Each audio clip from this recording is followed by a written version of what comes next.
पता नहीं क्यों किसी को भी देखूं लगता है कि रामू को ही देख रहा हूँ मैं। वो देखो, दूर से देखने पर ऐसा लगता है जैसे वो हमारे पास ही आ रहा है।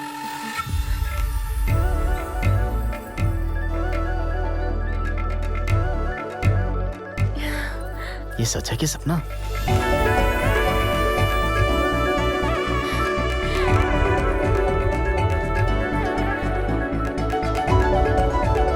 तुम्हें कुछ हुआ तो नहीं? सब ठीक है ना? वापस कैसे आए? छोड़ दिया उसने? थोड़ी देर में खुद समझ गया, सॉरी कहकर छोड़ दिया। ऐसे कैसे?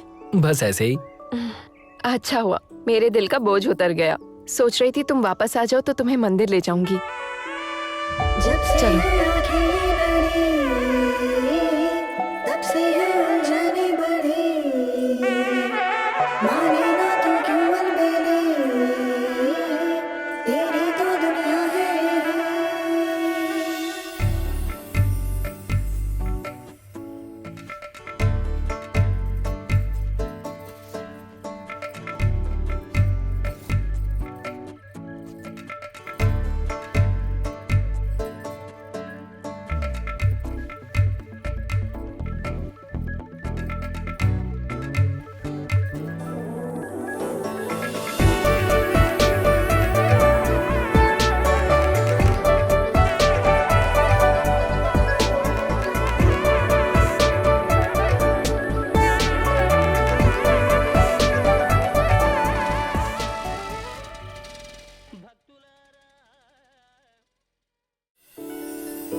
ये लो।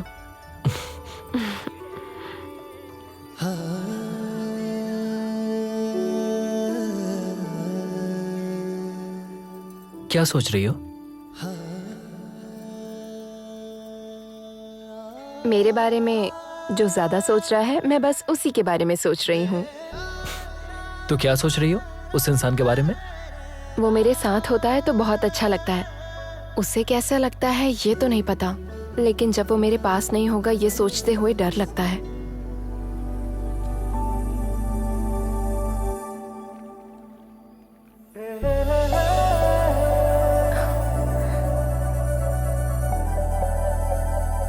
वो तुम्हें छोड़कर कहीं नहीं जाएगा।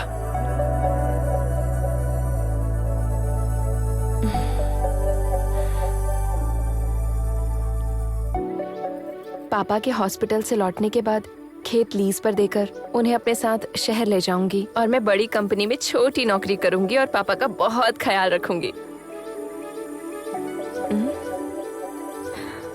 ओह, तुम फिक्र मत करो, उस कंपनी में मैं तुम्हें भी छोटी मोटी नौकरी दिलवा दूंगी, फिर हम लोग हैप्पीली जिएंगे। याद रखना, भूलना मत। वैसे नरसिया दादाजी बहुत दिनों से काम पर नहीं आ रहे हैं।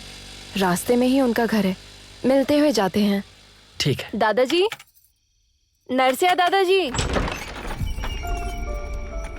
ये क्या सुनाई नहीं देता क्या तुम्हें? दादाजी कहाँ हैं?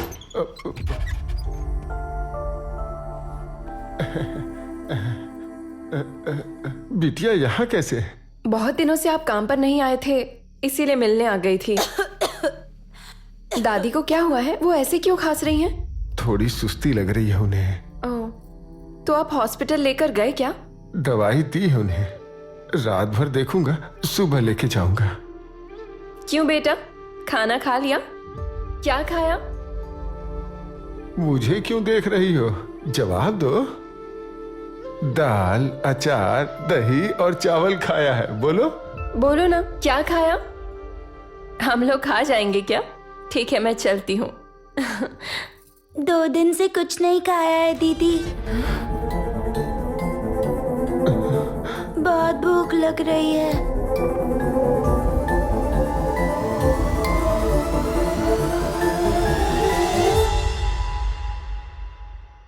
कर्ज के बोझ तले जिस बेटे को सहारा बनना था, वो फंदे पे झूल गया।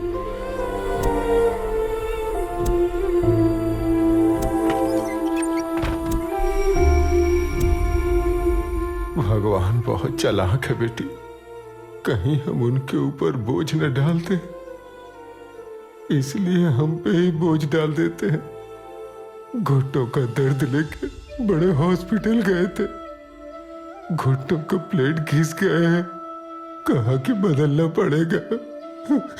10 सालों से तो खाने का प्लेट नहीं बदल पाया, फिर घुटनों का प्लेट कैसे बदल पाऊंगा? उस दर्द के साथ ये बुढ़ी और बीमार हो गई। जो कुछ था सब लगा दिया। अब मदद मांगू भी तो किससे?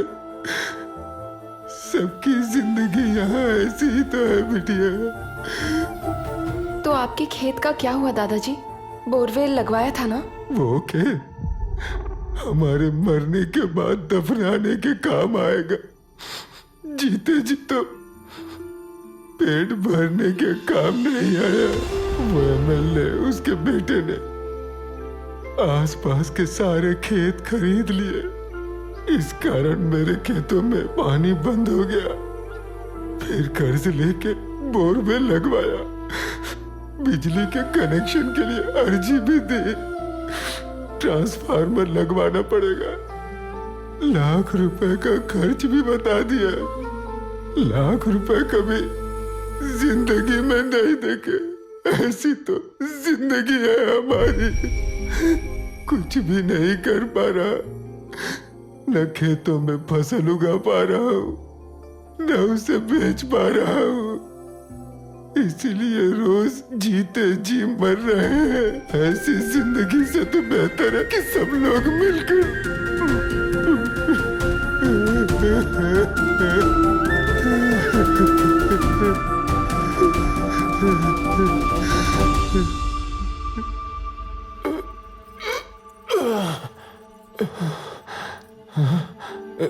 दादी को हॉस्पिटल ले जाइए और आप पहले कुछ खा लीजिए।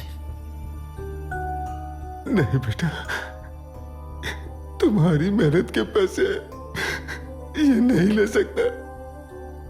कोई बात नहीं, ले लीजिए। अपना पोता ही समझिए।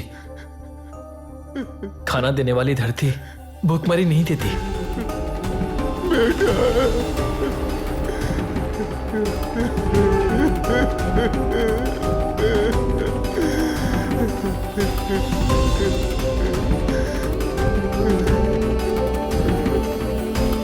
सदा खुश रहना। तुमने अपने महीने की तनख्वाह उन्हें ऐसे ही दे दी। अपने बारे में नहीं सोचा क्या? अगर हम 1 घंटा भी लेट हो जाते तो उस घर में क्या होता ये सोचकर भी डर लग रहा है। दादाजी के खेतों में अगर बिजली आती और पानी पहुंच पाता तो उनका ये हाल नहीं होता। यहाँ हर घर की यही कहानी है।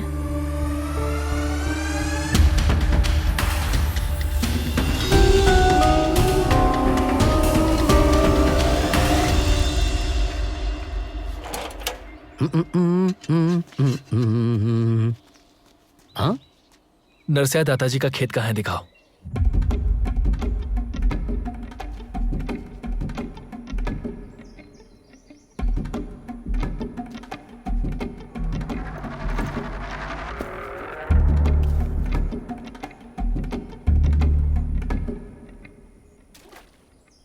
पानी बहुत अंदर है। नरसिया दादाजी को पानी मिल सके इसलिए अंदर का पानी ऊपर आना चाहिए। बस इतनी सी बात। इतनी सी बात? ओए, 100 फीट नीचे होगा।